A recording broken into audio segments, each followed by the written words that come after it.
Picture a raindrop, gently falling from the sky. This tiny traveler begins its journey as part of a cloud, formed by evaporated water from oceans, rivers, and lakes. As it descends, it splashes onto a leaf, finds its way into the soil, or tumbles into a stream. Each path is unique.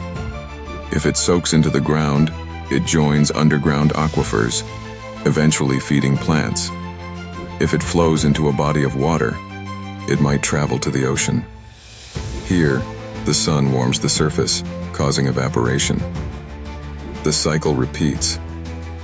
Each raindrop is a vital player in our ecosystem, nourishing life and shaping our landscape, reminding us of nature's incredible interconnectedness.